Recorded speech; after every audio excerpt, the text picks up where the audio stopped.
وہ شخص جس کے اسلام لانے پر آسمان کے فرشتے خوشی سے جھوم اٹھے، وہ شخصیت جس کی ہیبت سے شیطان بھی راستہ بدل دیتا، وہ حکمران جس کے انصاف کی گواہی دشمنوں نے بھی دی، وہ عظیم انسان جنہیں نبی آخری زمان نے اپنے رب سے مانگا تھا، وہ شخص جس کے دل میں خوف خدا تھا، جس کی زبان سے حق گویا ہوتا تھا، جس کے عدل سے آسمان و زمین لرزتے تھے، جس کی عظمت کے سامنے کیسر و کسریٰ کے تاج جھک گئے۔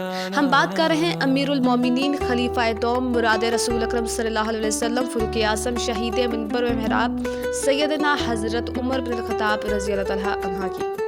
آپ رضی اللہ عنہ قریش کی مشہور شاخ بنی عدو سے تعلق رکھتے تھے۔ آپ کا نام عمر، لقب فاروق اور کنیت ابو حفص تھی۔ آپ کے والد کا نام خطاب بن نفیر اور والدہ کا نام ختمہ تھا، جو عرب کے مشہور سردار ہاشم بن مغیرہ کی بیٹی تھی۔ آپ کا نسب 8ویں پشت پر نبی کریم صلی اللہ علیہ وسلم سے جا ملتا ہے۔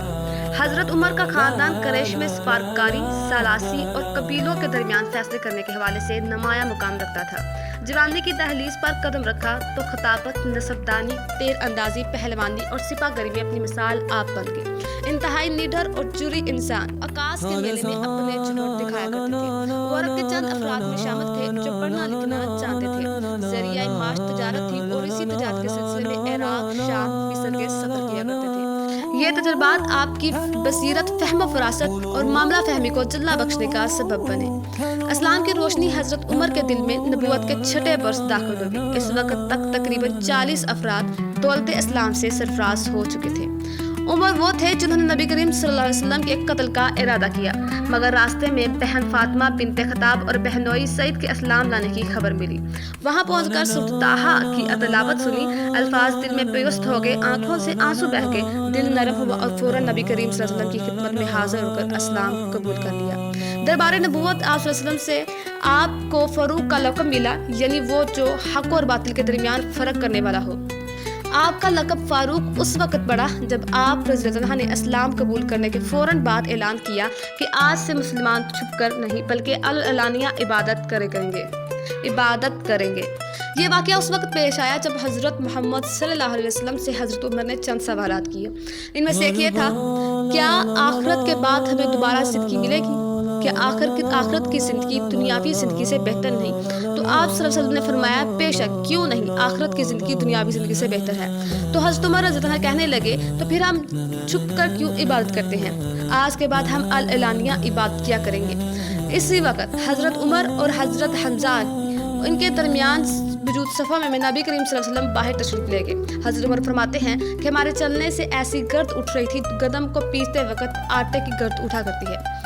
اس وقت حمزہ رضی اللہ عنہ اور مجھے دیکھ کر کفار کے دل کو ٹھیس پہنچی، اور پھر مسلمانوں کو لے کر خانہ کعبہ پہنچے اور پہلی بار جماعت سے علانیہ نماز ادا کی گئی۔ اسی جرات اور بہادری پر نبی کریم صلی اللہ علیہ وسلم نے آپ کو فاروق کہا۔ حضرت عمر کے قبول اسلام کے بعد مسلمانوں نے پہلی مرتبہ خانہ کعبہ میں علانیہ نماز ادا کی، اور وہ جو کل تک اسلام کے خلاف تلوار اٹھائے تھے، آج اسلام کے سب سے بڑے محافظ بن چکے تھے۔ حضرت عمر رضی اللہ عنہ رسول اکرم صلی اللہ علیہ وسلم کے قریبی ترین صحابہ کرام میں شامل تھے۔ ہر غزوہ، ہر مشورے اور ہر فیصلے میں نبی کریم صلی اللہ علیہ وسلم کی مائیت میں نظر آتے تھے۔ آپ کی رائے کی تائید قرآن میں کئی مقامات پر ہوئی۔ شراب کی حرمت، پردے کا حکم، منافقین کی نماز جنازہ، ان تمام معاملات میں حضرت عمر کی رائے سے قرآن کی آیات نازل ہوئی۔ نبی کریم صلی اللہ علیہ وسلم نے فرمایا، اگر میرے بعد کوئی نبی ہوتا تو وہ عمر ہوتے۔ جیسے کہ مشہور و معروف ہے کہ پردے کے احکامات آیات نازل ہونے سے پہلے حضرت عمر رضی اللہ عنہ نے سب سے پہلے پردے کے بارے میں آپ صلی اللہ علیہ وسلم سے سوال کیا تھا۔ ایک دفعہ کا واقعہ بھی قابل ذکر ہے کہ ایک یہودی اور منافق شخص کا آپس میں جھگڑا ہو گیا۔ دونوں نبی کریم صلی اللہ علیہ وسلم کے پاس فیصلے کے لیے آئے۔ رسول اکرم صلی اللہ علیہ وسلم نے فیصلہ سنا دیا، مگر منافق شخص کو یہ فیصلہ پسند نہ آیا، تو وہ حضرت عمر کے پاس جا پہنچا۔ حضرت عمر نے بات سن کر پوچھا، کیا نبی کریم صلی اللہ علیہ وسلم کے فیصلے کو تم نے ماننے سے انکار کیا ہے؟ جب اس نے اقرار کیا تو حضرت عمر نے فرمایا، جو شخص اللہ اور اس کے رسول کے فیصلے کو نہیں مانتا، اس کی گردن مار دی جاتی ہے، اور حضرت عمر نے اسی وقت اس منافق کی گردن اڑا دی۔ اسی واقعے کے بعد سورۃ النساء کی آیت نازل ہوئی۔ ترجمہ یعنی تیرا رب قسم کھا کر کہتا ہے، یہ ہرگز مومن نہیں ہو سکتے جب تک اپنے تمام جھگڑوں میں آپ کا حکم نہ مان لیں۔ حضرت ابوبکر صدیق کے بعد 13 ہجری میں حضرت عمر خلیفہ مقرر ہوئے۔ آپ کا دور خلافت اسلامی تاریخ کا سنہرا ترین باب تھا۔ آپ رضی اللہ عنہ کے دور میں سلطنت اسلامیہ کی حدود 22 لاکھ مربع میل تک پھیل گئی تھی۔ روم اور ایران جیسی سپر پاورز کو شکست فاش دی گئی۔ فاروق اعظم کا نظام حکومت عدل و انصاف، دیانت، شفافیت اور فلاح عامہ کا مثالی نمونہ تھا۔ چند عظیم اصلاحات میں بیت اللہ کا قیام، سن ہجری کا آغاز، امیر المومنین کا لقب، عدالتوں اور قاضیوں کا قیام، فوجی دفتر اور چھانیاں، جیل خانہ جات، پولیس اور مردم شماری، نہریں کھدوائی، شہر آباد کیے، کوفہ اور بصرہ وغیرہ۔ اور بہت سے کام جو آپ کے دور حکومت میں سر انجام پائے میں نماز تراویح باجماعت، جنازے کی 4 تکبیریں، مسافروں کے لیے سرائے اور کنویں، غیر مسلموں کے لیے وظائف وغیرہ مقرر کیے گئے۔ آپ رضی اللہ عنہ راتوں کو گشت کر کے رایا کی خبر گیری کرتے، غربا کو خوراک دیتے، بچوں کے رونے کی آواز پر خود آٹا لا کر ان کی ماں تک پہنچا دیتے۔ حضرت عمر کا عدل مثالی تھا، فرمایا کرتے تھے اگر دریائے فرات کے کنارے کوئی کتا بھی بھوک سے مر جائے تو عمر جواتا ہوگا۔ آپ کا انصاف دشمنوں کو بھی متاثر کرتا تھا۔ حضرت عمر عالم، فقہ، محدث، مفسر اور مجتہد تھے۔ آپ کی رائے حرف آخر سمجھی جاتی تھی۔ فصیح اور بلیغ خطیب تھے، شعراء کے کلام پر تنقید کرتے۔ آپ رضی اللہ عنہ کے اقوال آج بھی عربی ادب کا سرمایہ ہیں۔ آپ سے 500 سے زائد احادیث مروی ہیں۔ 26 ذو الحجہ 23 ہجری کو فجر کی نماز کے دوران ایک مجوسی غلام ابو لؤلؤ فیروز نے خنجر کے وار سے شہید کیا۔ شہادت کے بعد نبی کریم صلی اللہ علیہ وسلم اور حضرت ابوبکر صدیق کے پہلو میں روضہ نبوی میں دفن ہوئے۔ یوں زندگی میں ابھی رسول اللہ صلی اللہ علیہ وسلم کے ساتھ تھے اور بعد از وفات بھی محمد صلی اللہ علیہ وسلم کی میت میں پہنچ گئے۔